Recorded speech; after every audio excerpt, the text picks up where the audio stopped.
English से related सभी जानकारियों के लिए चैनल को सब्सक्राइब करें और बेल आइकन को भी क्लिक करें फॉर मोर इन्फॉर्मेशन। हेलो दोस्तों, आज का जो वीडियो है इसमें हम बात करने वाले हैं क्लास 9th के इंग्लिश सब्जेक्ट जो है वो प्रोज का lesson 4 a truly beautiful mind. इसका हम लॉन्ग क्वेश्चन आंसर देखने जा रहे हैं और ये राजीव प्रकाशन की बुक से मैं इसको ले रहा हूँ, ठीक है ना। अगर आपको कोई और बुक का क्वेश्चन है जो आपको लग रहा है वो इम्पोर्टेंट है आपको और वो आपको नहीं समझ में आ रहा है तो आप मुझसे कमेंट बॉक्स में मुझसे पूछिए। अगर मैं हो सका तो आपको कमेंट बॉक्स में बता दूंगा, अदरवाइज़ आपको मैं जब एग्ज़ाम नज़दीक आएगा उसके 10-15 दिन पहले मैं सभी क्वेश्चंस को फिर से रिवाइज करवा कर आपको बता दूंगा, ठीक। लॉन्ग क्वेश्चन आंसर है वो 60 वर्ड का मिनिमम आपको लिखना होता है, मतलब कि अप्रोक्स मतलब 50 से 70 वर्ड के बीच में आपको लिखना होता है, ये अमूमन मान लो आप, ठीक। चलिए देखते हैं 1-to-1 क्वेश्चन और उसके आंसर। तो पहला क्वेश्चन है describe in brief Einstein early life. Early life मतलब होता है शुरू की लाइफ, ठीक है ना। कि उस शुरू की लाइफ मतलब वो जो पैदा हुए तब से लेकर वो उनकी पढ़ाई यहाँ तक की बात हो रही है। अच्छा, इसमें एक बात ध्यान दीजिएगा, जो मैं क्वेश्चन बता रहा हूँ जरूरी नहीं है कि जो मैं क्वेश्चन बता रहा हूँ वो मेरा ही क्वेश्चन सही है। आप अपना क्वेश्चन भी लिख सकते हो, आप अपने टीचर द्वारा क्वेश्चन अगर बताया गया है तो वो लिख सकते हो, आपको पूरी छूट है। बस हाँ, मैं आपको एक तरीका बता दे रहा हूँ कि ऐसे भी आप आंसर लिख सकते हो, ठीक। चलिए इसका आंसर देखा जाए, क्या लिखा है। Einstein's early life was tough. Einstein का जो पहले का लाइफ था बहुत टफ था एंड इंटरेस्टिंग और बहुत रोचक भी था। एज द फॉलोइंग रीजंस वर, जैसे कि कुछ फॉलोइंग रीजन है वो हम देख लेते हैं। क्या है। प्रॉब्लम इन स्पीकिंग, उनको स्पीकिंग में बोलने में प्रॉब्लम थी, सबको पता है। Einstein was unable to speak for 2.5 year, ठीक है, सिंस हिज बर्थ। अपने पैदा होने से 2.5 साल बाद तक आइंस्टीन जो थे वो बोलने के मतलब अनेबल थे, वो बोल नहीं पा रहे थे। अब वो जानबूझ कर नहीं बोल पा रहे थे कि वो खुद बोलना नहीं चाहे, मतलब वो खुद उनको दिक्कत थी या वो खुद नहीं बोलना चाह रहे थे, ये किसी को नहीं पता है, ठीक है। लेकिन उनको 2.5 साल तक वो बोलने में उन्हें दिक्कत होती थी, ठीक है ना। When he started speaking, जब वो उन्होंने बोलना भी स्टार्ट किया, he used to utter everything twice। वो अटर मतलब होता है बोलना, तो वो हमेशा जब भी बोलते थे तो वो हमेशा एक शब्द को 2 बार बोलते थे। जैसे मान लो मुझे घर जाना है, मुझे घर जाना है, ऐसे वो एक शब्द को 2-2 बार बोलते थे या एक वाक्य को 2-2 बार बोलते थे। तो ये उनको आदत पड़ गई थी, जब वो बोलना भी स्टार्ट किए तब ये प्रॉब्लम हुई। एन इंट्रोवर्ट, वो एक इंट्रोवर्ट थे। Einstein was an introvert in his childhood. Introvert समझते हो, जो किसी से बात ज़्यादा कुछ शेयर नहीं करता है, ठीक है, जो अपने अंदर ही अपनी बातें रखता है। कुछ ऐसे लोग होते हैं ना जो अपनी बातें शेयर करते रहते हैं हमेशा कि ये हुआ वैसे हुआ, कुछ लोग बातें शेयर नहीं करते हैं। तो जो शेयर नहीं करते हैं का कुछ ही लोगों से शेयर करते हैं या अपने में ही दबा के रखे रहते हैं, उनको हम इंट्रोवर्ट कहते हैं। और जो दूसरों से शेयर करते हैं उसको हम एक्सट्रोवर्ट कहते हैं। तो यहाँ वो इंट्रोवर्ट लिखा है, यानी कि वो व्यक्ति जो अपने में ही सब कुछ रखता है। Einstein was an introvert in his childhood, अपने बचपन में वो इंट्रोवर्ट थे। एंड ड्यू टू दैट, और इस कारण, ड्यू टू मतलब होता है कारण, तो इस कारण ही वॉज कॉल्ड, इसलिए उन्हें बुलाया जाता था एज ब्रदर बोरिंग। क्योंकि बोरिंग, देखो जब कोई लोग अपनी बातें शेयर नहीं करते तो लगता है बड़ा चुप रहता है, ये या बहुत चुप रहती है, ये लोगों से बात नहीं करती है या करता है, बोलते हैं बहुत बोरिंग है, ये किसी से बात नहीं करता है। तो इसलिए उनका नाम ब्रदर बोरिंग रखा गया था। As he did not know how to talk with other children, क्योंकि वो नहीं जानते थे वो किस प्रकार, ध्यान दीजिएगा, ये मैं नहीं कह रहा हूँ उनको बोलने का तरीका नहीं पता था कि हेलो कैसे हो, ये सब मतलब कि वो ठीक से बात नहीं कर पाते थे दूसरे बच्चों से। जैसे दूसरे बच्चों से किस तरह बात करना है, उनसे कैसे व्यवहार व्यवहार रखना, अच्छा बुरा क्या, वो इस तरीके से वो डिसाइड नहीं कर पाते थे कि किस बच्चे से किस किस व्यवहार में किस तरीके से बात किया जाए। मैं उसकी बात कर रहा हूँ। स्पेशल लव, उनका एक स्पेशल लव मतलब स्पेशल प्यार था, उनका क्या था, he was a lover of mechanical toy. बचपन में जो उनका प्यार था वो मैकेनिकल टॉय, यानी कि बोल सकते हो कि इलेक्ट्रॉनिक या मशीन वाले जो खिलौने होते थे उन पर इनका बहुत प्यार होता था।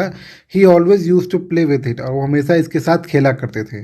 मतलब एक होता, कई लोग दोस्तों के साथ खेलते हैं, कई लोग टीवी देखते हैं, टीवी तो उस समय नहीं था, मतलब कई लोग कुछ और मनोरंजन करते रहते हैं, और इनका मनोरंजन था जो मशीन द्वारा या मशीनों जैसे चीज़ों से बनाया गया हो, खिलौना हो, उस पर इनका ज़्यादा प्यार था, ठीक, तो ये इस तरीके से आप लिख सकते हो। आप और भी तरीका लिख सकते हो, आपने स्टोरी पढ़ी होगी, आपको पता होगा, आप अपने हिसाब से उसको बनाकर लिख सकते हो। आप इंटेलिजेंट लिख सकते हो कि वो इंटेलिजेंट थे, ये लिख सकते हो। ये भी लिख सकते हो कि वो स्टडी उन्होंने कहाँ से कहाँ तक की, ये भी आप लिख सकते हो, आपको छूट है।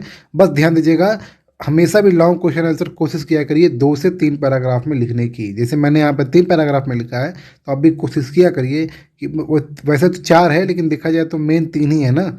तो तीन, कम से कम 2 या 3 पैराग्राफ में लॉन्ग क्वेश्चन आंसर लिखने की कोशिश किया करिए। चलिए, ये पहला हो गया। सेकंड देखते हैं, throw light on Einstein life as a student. अब हम देख रहे हैं आइंस्टीन की लाइफ एज अ स्टूडेंट। ध्यान दीजिएगा, क्वेश्चन आपके एग्जाम में आइंस्टीन को लेकर जरूर आएगा।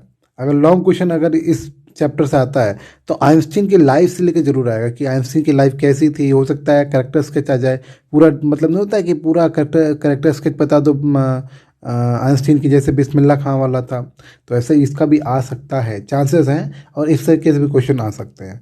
चलिए, इसका आंसर देखते हैं। लिखा है, Einstein life as a student was so dramatic and inspiring. जो आइंस्टीन का लाइफ था एक छात्र के रूप में, वो बहुत ही नाटकीय और बहुत ही प्रेरणादायक था। We can sum up it within few points which are. हम इसको सम मतलब तक जिसको जोड़ सकते हैं कुछ बिंदुओं में, जो हैं वो क्या है, एन इंटेलिजेंट स्टूडेंट। ये एक बहुत ही बुद्धिमान बालक थे। Einstein was a good student and scored good mark in every subject. Einstein बहुत अच्छे छात्र थे, और वो हमेशा प्रायः सभी सब्जेक्ट में अच्छे नंबर वो पाते थे। हमेशा याद रखना, कभी भी अगर एवरी का यूज कर रहे हैं तो हमेशा हम सब्जेक्ट सिंगुलर रखेंगे, यानी कि एवरी के साथ यूज होने वाले नाउन हमेशा सिंगुलर होते हैं। क्लैश विद टीचर्स, वो हमेशा टीचर से बहस करते रहते थे। जैसे नहीं होता है कि वो हर एक कोई चीज़ पे क्वेश्चन पूछते थे, तो टीचर कभी कभी संतुष्ट नहीं होते, बोलते हैं क्या पूछ रहे हो, ठीक है ना। तो कभी कभी ऐसा होता है कि आप बहुत कुछ पूछने लगते हो, तो टीचर भी कंफ्यूज जाता है कि ये क्या पूछना चाह रहा है, और टीचर को भी नहीं आता है, तो टीचर भी अपने आप को दिखाता है कि भाई मुझे आ रहा है, लेकिन मैं तुम्हें नहीं बताऊंगी, या मैं तुम्हें नहीं बताऊंगा। तो कुछ ऐसा भी केस हो जाता है, ठीक है ना।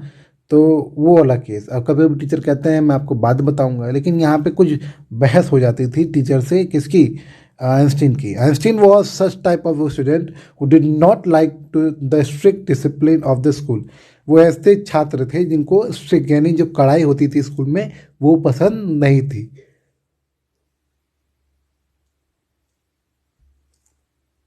मतलब कि वो जो डिसिप्लिन होता है, एकदम एकदम कड़ाई से रहना, वो उनको पसंद नहीं था। And often had argument with his teacher, और प्राय वो अपने टीचर से बहस करते थे। आर्ग्यूमेंट मतलब वही बहस। ध्यान दीजिएगा, बहस स्ट्रिक्ट डिसिप्लिन को लेकर होता तो था ही, साथ में वो जो क्वेश्चंस पूछते थे स्टडी से रिलेटेड, उससे भी आर्गूमेंट होता था। हाई एजुकेशन, इसको एडुकेशन कई लोग बोलते हैं, तो आप देख लेना कि इसको एडुकेशन बोलना चाहो तो आप एडुकेशन बोलो, अदरवाइज आप एजुकेशन बोल सकते हो। He was extra ordinary in mathematics, वो एकदम मतलब बोल सकते हैं बहुत ही बेहतर थे। एक्स्ट्रा ऑर्डिनरी होता है, ऑर्डिनरी मतलब होता है समान, एक्स्ट्रा मतलब असमान। वो असमान थे मैथमेटिक्स में, बहुत अच्छे थे। And was interested in physics, और वो फिजिक्स में भी उनका रुचि था। He studied at a university in Zurich. Zurich में वो एक यूनिवर्सिटी था, वहाँ से उन्होंने पढ़ाई की। He was graduated at the age of 21, और वो उन्होंने ग्रेजुएशन प्राप्त किया, स्नातक किसे बोलते हैं हिंदी में, वो उन्होंने 21 की उम्र में प्राप्त कर लिया। ठीक, तो ये है छोटा सा इंफॉर्मेशन, छोटा सा लॉन्ग क्वेश्चन का answer, Einstein as a student. ठीक है ना, समझ में आ गया। अब चलते हैं थर्ड क्वेश्चन देखते हैं। Einstein loved Mileva. Einstein Mileva से प्यार करते थे, and wanted to marry her, और उससे शादी करना चाहते थे। But he marriage the marriage was delayed. जो शादी थी वो डिलेड, यानी कि वो थोड़ी देरी हो गई। वाई, क्यों हो गई। ठीक है, तो ये पूरी स्टेटमेंट है, आइंस्टीन से लेकर डिलेड तक एक स्टेटमेंट है। फिर उससे क्वेश्चन पूछा जा रहा है क्यों। मेलेवा से एडिशन प्यार करते थे, आइंस्टीन प्यार करते थे, और वो शादी करना चाहते थे, पर उनकी शादी डिलेड क्यों हुई। Who did he marry after their marriage ended in divorce, या इसको बोलते डिवोर्स बोलते हैं, बोलते डाइवोर्स बोलते हैं, तो आप वो भी चेक कर सकते हो। तो वो उन्होंने किससे शादी की जब उनका डिवोर्स हो गया या डिवोर्स हो गया। ध्यान दीजिएगा, आइंस्टीन मिलेवा का डिवोर्स हुआ था कुछ समय बाद, और तो डिवोर्स होने के बाद उन्होंने किससे शादी की, ये पूछा गया क्वेश्चन। तो चलिए इसका आंसर देखा जाए। देखिए इसमें क्योंकि क्वेश्चन इस तरीके से था कि मैं इसको दो पैराग्राफ में मुझे बनाना था, तो एक बहुत लंबा बन गया, एक छोटा। जो लंबा वाला है वो पहले क्वेश्चन का आंसर है, देखो इसमें दो क्वेश्चन पूछा गया, और दूसरे वाले का आंसर आपको सेकंड वाला है, क्योंकि वो बहुत छोटा है, वो एक एक वर्ड का आंसर है। लिखा Einstein love Mileva, Einstein Mileva से प्यार करते थे, वांटेड टू मैरी हर, और उससे शादी करना चाहते थे, but the marriage was delayed, पर जो शादी थी वो थोड़ी डिलेड हो गई, थोड़ा बोल सकते हैं ना, थोड़ा देर में हो गया। बिकॉज क्योंकि आइंस्टीन मदर थॉट, आइंस्टीन की माँ ने सोचा दैट मिलेवा, कि जो Mileva who was 3 years older than her son, जो 3 साल उसके उसके उनके बेटे से बड़ी, ध्यान देना यहाँ जो हर सन यूज हुआ है वो आइंस्टीन के लिए यूज हुआ है, हर यूज हुआ है आइंस्टीन की माँ के लिए, और सन यूज हुआ है आइंस्टीन के लिए, यानी who was 3 years older than her son, जो मिलेवा थी वो आइंस्टीन से 3 साल बड़ी थी, was too old for him, तो माँ ये सोचती थी कि जो मिलेवा है वो बहुत बड़ी है उनके लिए, उनके बेटे के लिए, जो मिलेवा खुद 3 साल बड़ी थी इसलिए। She was also bothered by Mileva's intelligence, जो वो बॉदर मतलब परेशान, वो परेशान भी थी मिलेवास के इंटेलिजेंस, बुद्धिमत्ता से, मतलब वो बुद्धिमत्ता से परेशान थी, as she was a book like her son, क्योंकि वो ठीक वैसे बुक यहाँ एक उदाहरण के रूप में यूज़ किया गया है, एक उपमा के रूप में यूज़ किया गया है, कि जैसे में उनका बेटा जो आइंस्टीन था वो भी एकदम किताबी कीड़ा था, वो हमेशा किताब पढ़ता रहता था, वैसे ही ये जो मिलेवा है वो भी हमेशा किताब पढ़ती रहती है, किताबों में खोई रहती है।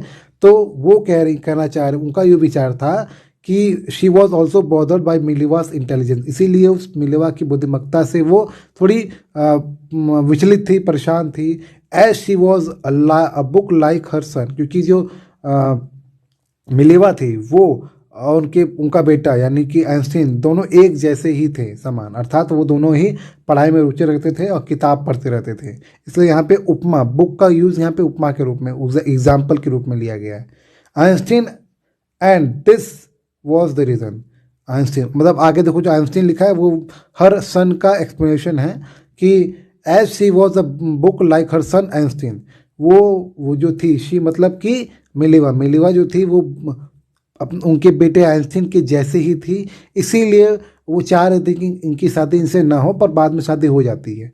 तो क्या रीज़न था, आपको अगर आपको बहुत छोटे में याद करना हो, वो 3 साल बड़ी थी, ये कारण था, और क्योंकि उन दोनों की माँ जो लेवल था आइंस्टीन का और मिलेवा का वो लगभग सेम था, तो आइंस्टीन की माँ थोड़ा घबराती थी, क्योंकि देखो उस ज़माने में ये रूल या कुछ भी रीति हुआ करती थी, कि जो महिला है वो पुरुष से थोड़ी सी कमज़ोर या थोड़ी सी कम समझदार हो, ऐसा उस समय भी लोग मानते थे, ठीक है, थोड़ा सा, ज़्यादा नहीं, हल्का सा, मान लो कि हमारे यहाँ उस समय तो बहुत ज़्यादा था, वहाँ पे थोड़ा था, 5% 10% था, ऐसा वो मानते थे कि थोड़ा तो कमज़ोर होना चाहिए महिला को उस समय। अब तो एकदम नहीं, अब तो ख़त्म हो गया है कि सब बराबर होना चाहिए, पर उस समय थोड़ा सा था, ठीक है, हल्का सा, मान लो 5-10% था, तो उसी का असर उनकी माँ पे था। आइंस्टीन फिर आगे लिखा and this was the reason, और यही कारण था बिहाइंड द डिले, और यही कारण था देरी में, देरी जो हुई थी शादी में, यही कारण था। अब देखो ये पहले क्वेश्चन का आंसर हो गया। अब लिखा who did he marry after their marriage ended in divorce, जब उनका डाइवोर्स हुआ, जब वो अलग हो गए, तो उन्होंने किससे शादी की, किसने, आइंस्टीन ने किससे शादी की, तो ही मैरिड विथ हिज कजिन, उन्होंने अपने कजिन, शायद कहा जाता है कि मौसी की लड़की थी या बुआ की, मैं कंफर्म नहीं हूँ, मैं मौसी या बुआ की लड़की थी जिससे उन्होंने शादी की थी।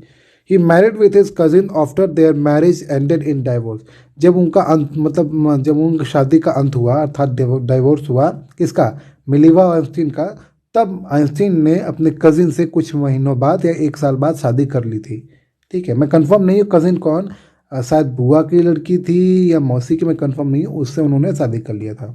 चलते हैं हम लास्ट देखते हैं, लास्ट क्वेश्चन समझ में आ गया ना आपको, last question, Why did Albert Einstein write letters first to American president and later to the United Nations? Why did Einstein write letter?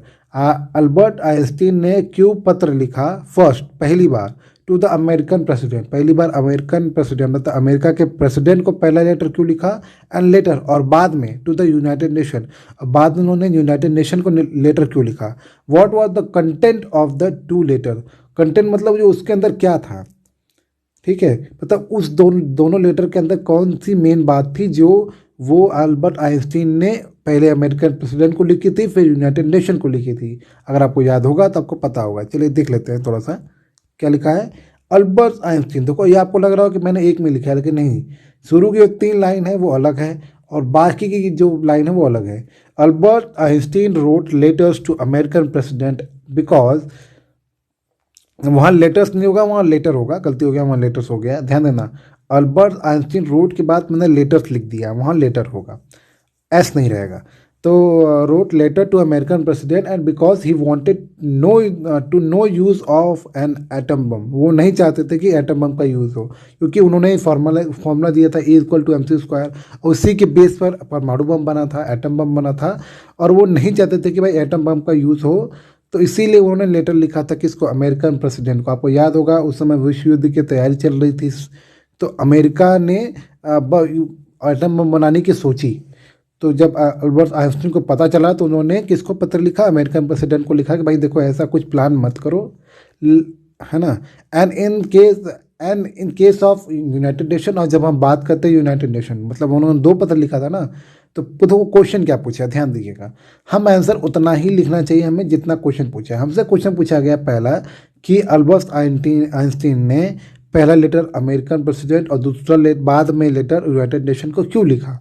तो उसका आंसर हम दे रहे हैं। हम क्या कह रहे हैं, हम कह रहे हैं कि अल्बर्ट आइंस्टीन ने जो पत्र लिखा था अमेरिकन प्रेसिडेंट को, इसलिए लिखा था क्योंकि वो नहीं चाहते थे कि एटम बम का यूज़ हो।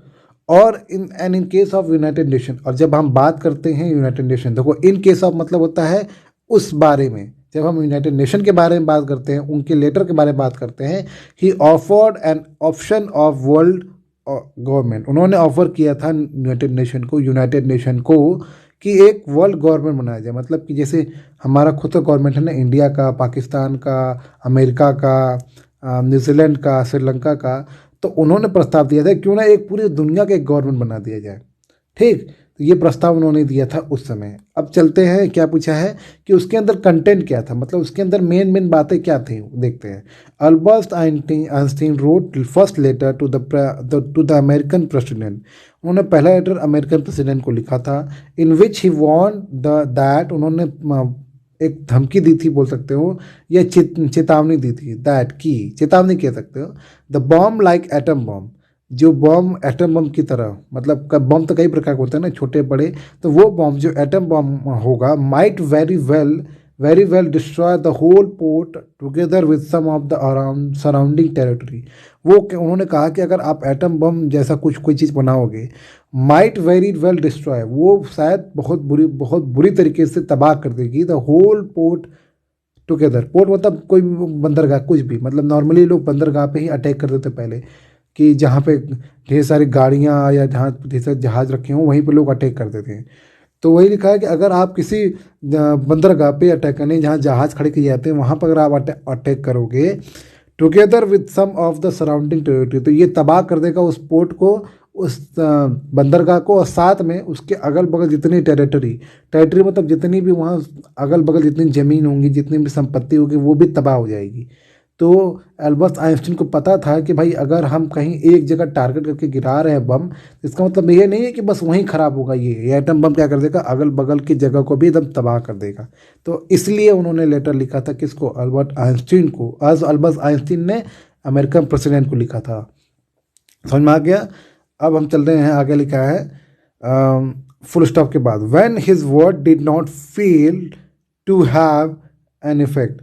जब ये जो इनका जो भी इन्होंने शब्द लिखा था, जो भी पत्र लिखा था, जब ये मतलब एक तरीके जब ये खराब हो गया, मतलब कोई इसका असर नहीं हुआ, हैव एन इफेक्ट मतलब कोई असर नहीं हुआ, एंड लेटर ही रोट, तब इन्होंने बाद में पत्र लिखा टू द यूनाइटेड नेशन को इन्होंने तब पत्र लिखा, इन विच, जिसमें ही प्रपोज, जिसमें वो प्रस्ताव देते हैं एक प्रस्ताव देते हैं, the formation of world government. किसका प्रस्ताव देते हैं कि एक वर्ल्ड गवर्नमेंट बनाया जाए, इसका प्रस्ताव वो देते हैं।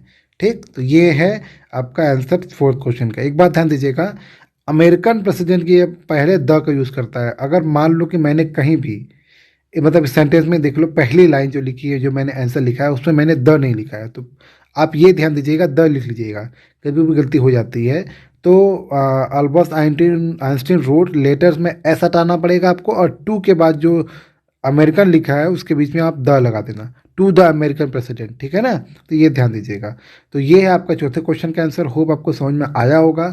और जो पर्पस है मेरा जो बताने का कि भाई इसका आंसर ऐसे लिखा जा सकता है, ज़रूरी नहीं है कि आप मेरा ही कॉपी कर लो या मेरा ही लिखो, आप अपना तरीके से लिखो। आप अपने टीचर को दिखाओ, अपने कोचिंग टीचर को या स्कूल टीचर को दिखाओ, ठीक, किसी को दिखाओ जो टीचर पर आपको बिलीव करते हो उसको दिखाओ, समझाओ, बताओ, ठीक ना। अगर कोई और क्वेश्चन आपको पूछना है तो मुझे कमेंट बॉक्स में मुझसे क्वेश्चन पूछना है, मैं बता दूंगा। जल्द ही आपको इसका शॉर्ट क्वेश्चन आंसर का वीडियो भी मिल जाएगा। आपने मेरा ये वीडियो देखा उसके लिए आपका बहुत बहुत बहुत धन्यवाद। Thank you so much for watching this video.